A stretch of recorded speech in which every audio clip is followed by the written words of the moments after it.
il faut qu'on parle.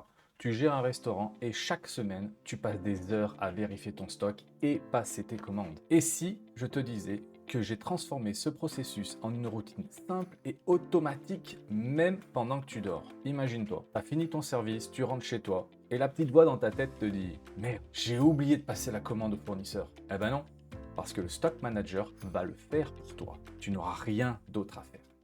Le constat, c'est que beaucoup de restaurants font encore ça à la main aujourd'hui. Tu notes, tu additionnes, tu contrôles les erreurs. Le résultat, c'est lent, répétitif et la moindre distraction provoque des erreurs. Je me rappelle quand je postais en restauration, c'était le moment des commandes. Je faisais ma petite liste, tout ça, et puis t'en as un qui t'appelle et il te dit « Oh, Damien, viens voir là !» Eh ben c'est là que tu te dis « Merde, j'en étais où et je vais encore oublier le truc. » Et si, au lieu de gérer les erreurs et les chiffres, tu te concentrais plutôt sur comment faire revenir tes clients et leur proposer une expérience inoubliable. La gestion des stocks à la main, c'est souvent là que commence le problème. Rupture de stock, trop d'achats donc invendus qui finissent à la poubelle. Tu dois courir derrière les fournisseurs. Si tu as oublié une commande, tu dois le faire depuis chez toi. Il y a plein d'inconvénients à aujourd'hui le faire encore à la main. Je me souviens encore à l'époque où j'avais mon petit stylo dans la main et que je notais ça sur mon bout de papier ou le tableau dans la cuisine. Entre deux services, pendant le coup de feu, résultat des courses, à la fin de la semaine, tu as perdu la moitié de tes notes. Sur le tableau, c'est à moitié effacé et tu dois tout recommencer et encore perdre du temps. Combien de fois j'ai oublié des commandes à cause de ça? J'ai donc créé Tony et Jarvis, que je te montre juste après. Il va se baser sur tes besoins réels, automatiquement faire les calculs et passer la commande à ton fournisseur. Qu'est-ce que tu as à faire? Juste prendre ton téléphone, indiquer la quantité manquante, un petit peu comme ton plat qui manque de sel. Tu as juste à en ajouter. Ensuite, le workflow, qu'est-ce qu'il va faire? Eh bien, il s'occupe de tout. Il fait les calculs, il groupe les commandes par fournisseur, il envoie les mails et il te fait un suivi de commande. On se retrouve avec Tony et Jarvis, notre workflow qui va travailler pour nous. Qu'est-ce que ce workflow fait? Ce workflow est relativement simple à comprendre. À gauche, nous avons Tony, juste ici. Et à droite, nous avons Jarvis. Nous allons commencer par Tony. Tony, qu'est-ce qu'il fait? Tony, il a pour rôle de lire une Google Sheet et de comparer le stock actuel avec le minimum, le seuil minimum. Et si un produit manque, il envoie une alerte Telegram sur ton téléphone. Ensuite, tu as un message sur ton téléphone, tu réponds oui ou tu réponds non. La plupart du temps, quand tu veux faire une commande, techniquement, tu réponds oui. Sinon, je vois pas l'intérêt de faire une commande. Ensuite, qu'est-ce qui se passe? Jarvis prend le relais et là, c'est là que la magie opère. Il regroupe automatiquement les produits par fournisseur, prépare les mails, envoie et met à jour une Google Sheet pour garder la trace de ta commande. Et maintenant, on va faire une petite démo. Avant de faire la petite démonstration, je vais simplement vous montrer votre base de données pour vos produits. On va se retrouver sur la Google Sheet, la database pour le stock. On a les produits, le stock actuel, le seuil minimum, l'unité, fournisseur, email et la dernière commande qui a été effectuée. Ici, dans le stock actuel, c'est les matières que vous allez avoir. Le seuil minimum, c'est ce dont vous avez besoin, soit pour la journée, soit pour la semaine, soit pour le mois. À vous de régler comme vous le souhaitez. On va prendre comme exemple déjà le riz. On a 3 minimums et 3 en stock actuel.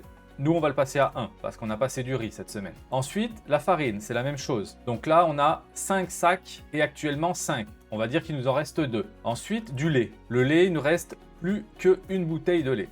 Et il nous en faut 2. Ensuite, le poivre, il nous reste 150 grammes. Et on va dire que le pain, il nous en reste 2. Oh, pas 62, on va mettre 2. Voilà. Là, on a mis à jour le stock actuel qui va se baser sur le seuil minimum. On part sur le... Et ici, on récupère un message Telegram avec tous les besoins que nous allons avoir. Le riz, stock restant 1, avec besoin minimum de 3. Donc, il va en commander 2. Mais ça, le calcul sera fait par notre ami Jarvis. Après, je vous montre. La farine, pareil, restant 2, minimum 5, etc. Maintenant, on va cliquer sur oui pour dire on envoie la commande. Et là, c'est Jarvis qui opère et qui fait toute la magie. Voilà, regardez Jarvis comme il travaille bien. Jarvis, il s'est occupé de faire les calculs, de regrouper les mails des fournisseurs et d'envoyer les mails. Et maintenant, on va aller voir ce qu'il nous a fait sur les Google Sheets et on ira voir les réceptions de mails. Donc ici, on retourne là et si vous regardez bien, dans le stock actuel, maintenant, il est égal au seuil minimum. Donc votre commande a été passée correctement, le calcul a été fait et le mail pour la commande a été envoyé. Ensuite, on a une autre feuille ici, dans les logs. Et là, nous avons toutes les commandes qui ont été passées à la date du jour. Donc ici,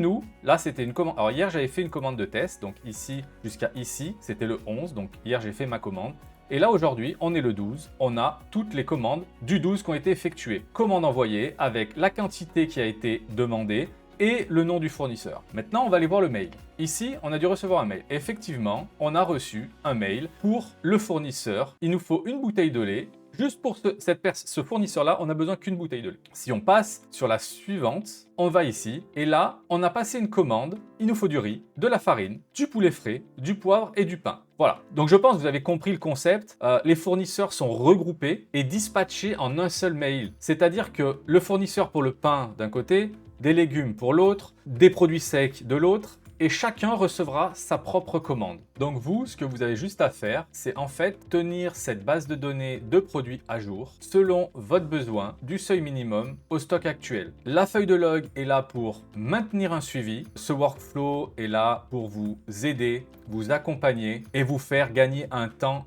précieux et surtout pour éviter d'avoir des problèmes de calcul, d'avoir des problèmes au niveau des fournisseurs. Ok, c'est cool, mais tu vas me dire, Damien, qu'est-ce que je peux y gagner? Bah, c'est simple, plus de stress, plus d'oubli, tes commandes partent chez le fournisseur automatiquement, tu n'as rien d'autre à faire. Juste une chose, c'est te concentrer sur ton cœur de métier. Pour conclure, si cette vidéo t'a plu, je t'invite à mettre un petit sub et un petit like, ça fait toujours plaisir. Si tu as des questions, n'hésite surtout pas en commentaire. Si tu as besoin d'une audit gratuite, je t'invite à me contacter. Comme d'habitude, je mettrai le workflow en description. Tu pourras le télécharger et le tester par toi-même. Et en attendant de nouvelles automatisations, je te dis à la prochaine.